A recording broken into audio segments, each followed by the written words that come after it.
Ika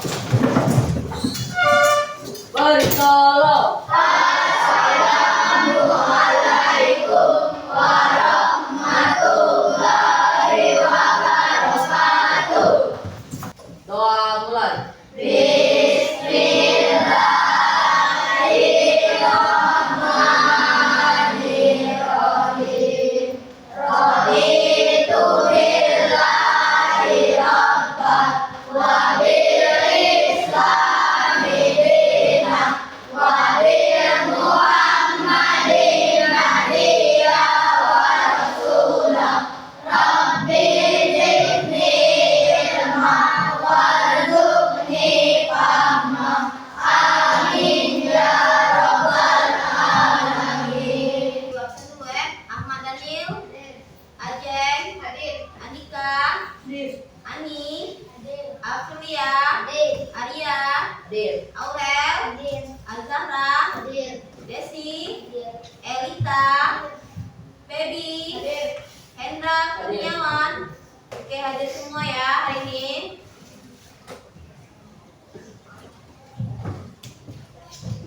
Oke, buka bukunya nak. Ya. Hari ini kita akan belajar mengenai sholat dan zikir di halaman 52. Oke, ya, sholat. Sholat dan zikir. Apa itu sholat? Materi kita hari ini adalah sholat dan zikir. Apa itu sholat? Sholat adalah tiang agama. Ya. Jadi nak, barang siapa yang tidak melaksanakan sholat, maka dia tidak mempunyai iman. Ibaratkan rumah, tidak punya atap, tidak punya dinding. Kalau rumah tidak punya atap, ketika hujan akan basah. Tidak punya dinding, ketika ada angin akan dingingan. Begitupun sholat. Ketika kalian tidak melaksanakan sholat, maka akan hilang kesempurnaan yang kalian miliki. Demam, kalau ada kepala, itu gara-gara kamu tidak melaksanakan sholat. Dan di dalam sholat itu juga, kita berdoa kepada Allah. Doa selesai sholat, pada saat kita sholat itu bacaan-bacaan, dua kalimat syahadat kita baca, salawat nabi kita baca, ayat pendek kita baca. Jadi sholat itu merupakan suatu doa. Nah, jadi tujuan kita mempelajari sholat dan zikir itu kita melakukan pendekatan inquiry. Inquiry itu pendekatan kita kepada Allah. Bagaimana kita melaksanakan sholat secara khusyuk, bagaimana cara kita sholat secara benar, dan kita bisa menghubungkan antara sholat dan zikir. Dan juga sholat itu bisa mencegah perbuatan keji dan mungkar.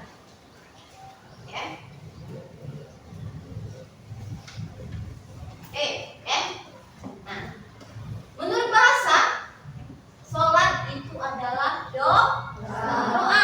Yang disebut tadi. Kalau menurut istilah itu adalah apa tuh? Serangkaian ucapan dan gerakan yang tertentu. Dimulai dari takbiratul ihram sampai dengan salam. Jadi menurut istilah, sholat itu ucapan dan gerakan yang dimulai dari takbiratul ihram sampai dengan salam. Oke, sekarang waktu sholat. Waktu sholat itu subuh.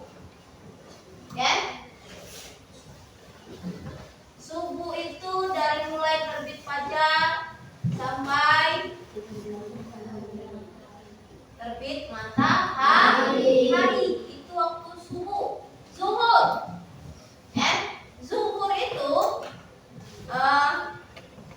sebelum tergelincirnya matahari, sampai kapan?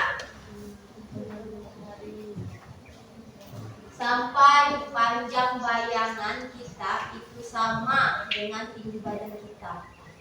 Jadi kalau kamu pengen mengetahui waktu zuhur langsung, kamu tegaklah tengah-tengah.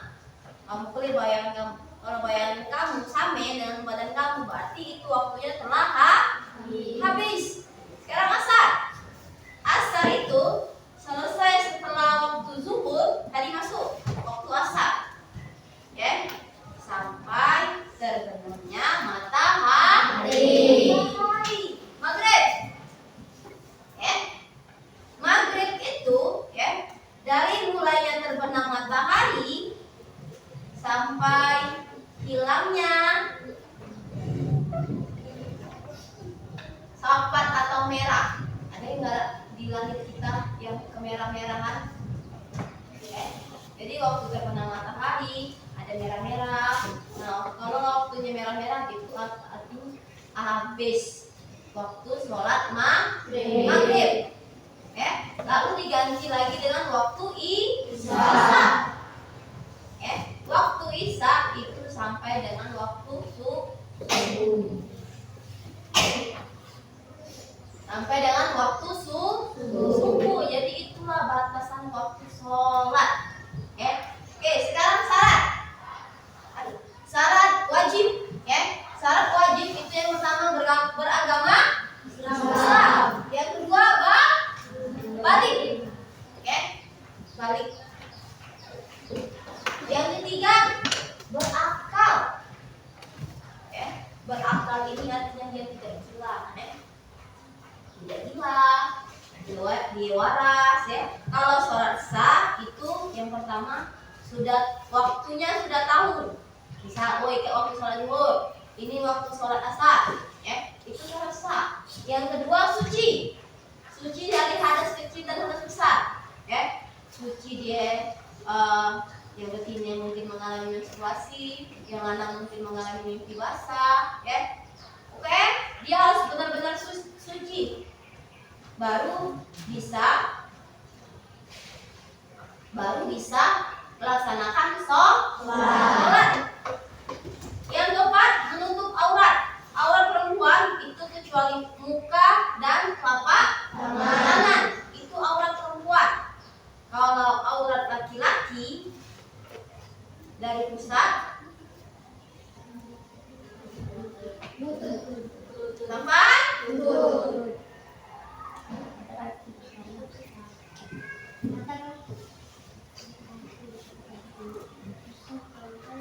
laki-laki dari pusat sampai lutut. Itu aurat laki-laki. Dan yang terakhir itu harus menghadap kiblat kita di sini benar? Ya, kita mengikuti dari masjid dan kiblat kita seperti ini ya. Oke, sekarang ibu akan menampilkan sebuah video yang berkaitan dengan materi kita hari ini. Solid Kids.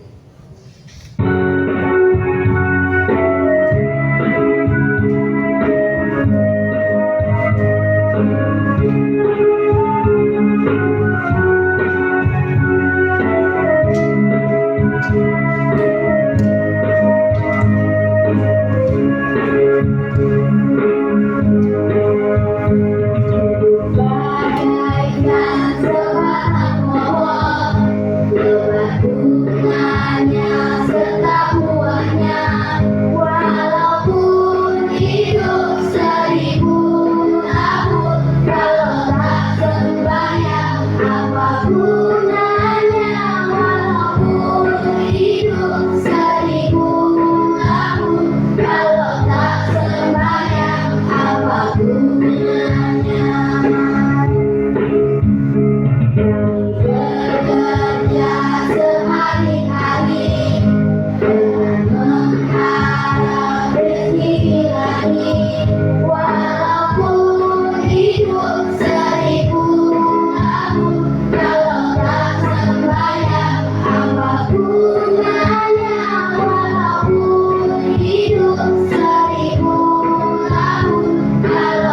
sembahyang apa gunanya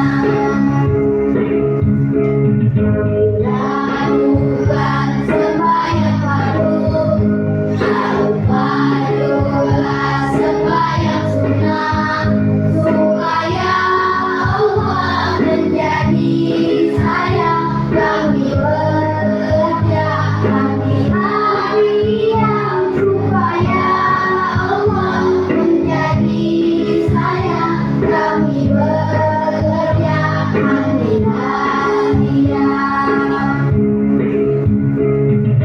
sembahyang bagi muslim bila waktu yang telah ditentukan jangan kita tinggalkan karena itu perintah Tuhan jangan kita tinggalkan karena itu perintah Tuhan.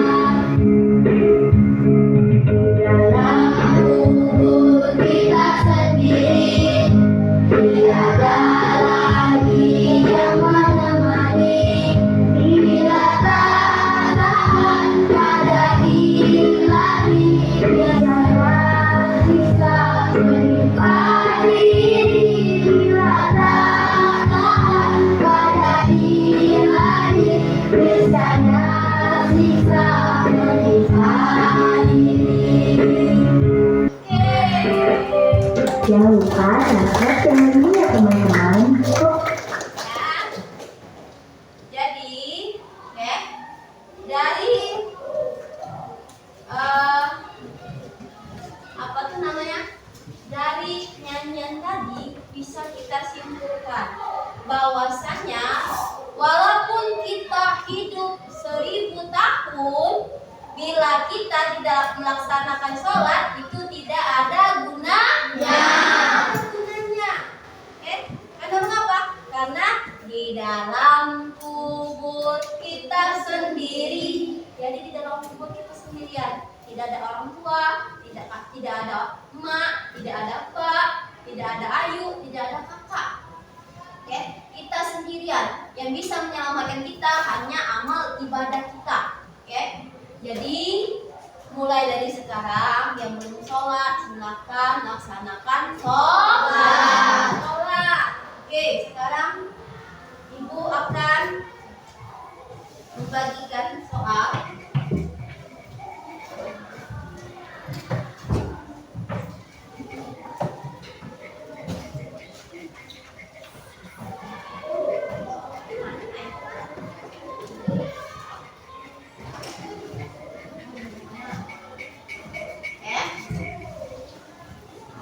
Soal ini ibu bagikan, nanti kalian diskusikan dengan teman sebangku kalian ya. Kalian jawab.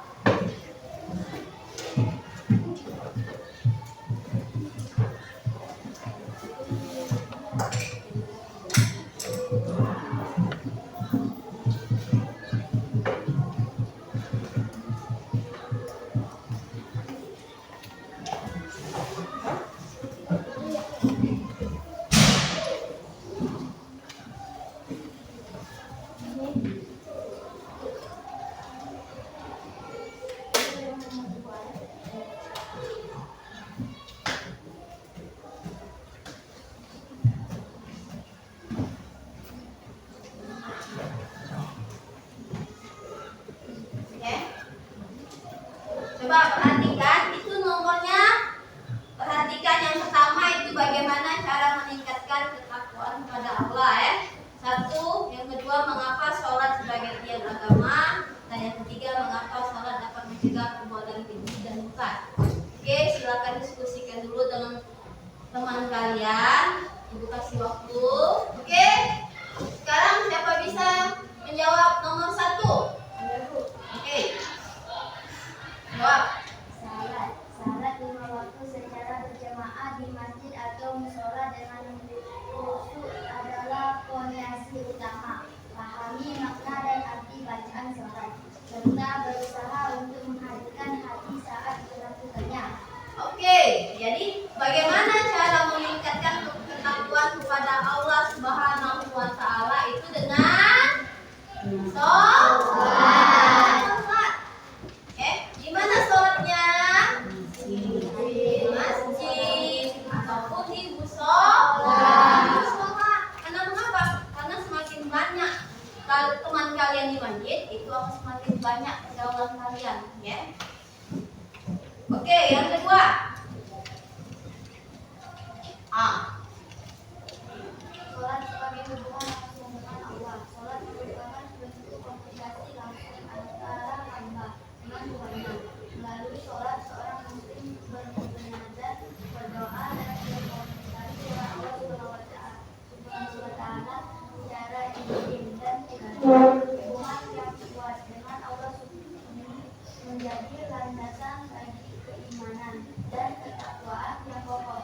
Oke, ya. Mengapa sholat itu sebagai tiang agama? Karena mengapa? Karena bisa mendekatkan diri kita kepada Allah. Ya, kita bisa berdoa, kita bisa bermunajat, apapun keinginan kita, kita bisa meminta kepada Allah. Ya. Kalau kita tidak sholat, bagaimana Allah ingin mengabulkan doa kita? Kalau kita saja tidak meminta. Ya. Oke, yang ketiga. Sholat yang merupakan tindakan ketenangan hati dengan hati yang tenang. Seorang akan mudah mengendalikan emosi dan pikirannya sehingga terhindar dari perilaku impulsif yang dapat berujung pada perbuatan keji dan mungkar. Namun ini juga membantu dalam pengambilan keputusan yang bijak dan bertanggung jawab. Oke, sholat itu bisa mencegah perbuatan keji dan mungkar. Karena mengapa? Karena apa tadi sayang? Mencegah perbuatan keji dan mungkar. Iya, ya. Karena bisa meningkatkan ketenangan hati, emosional kita bisa dijaga. Yang awalnya kita bisa marah-marah, yang awalnya kita ingin naik darah, ketika kita melaksanakan sholat, ya, kita akan terhindar, ya. Dan kita juga akan terhindar dari perbuatan keji dan mungkar. Ya, kalau kita sholat, itu otomatis sholat kita akan ditutup. Kalau bagi perempuan aurat yang ditutup itu akan menghindari para lelaki, ya, menjaga pandangan. Tapi kalau seandainya kita tidak menutup aurat, itu akan memancing para lelaki. Jadi sholat itu bisa mencegah perbuatan keji dan mungkar. Oke, sampai di sini ada yang bertanya? Oke, jadi kesimpulan hari ini, nak, ya, kesimpulan hari ini adalah sholat itu adalah sebagai tiang agama. Ya, sholat itu ibaratkan fondasi rumah kita. Ya, fondasi rumah kita.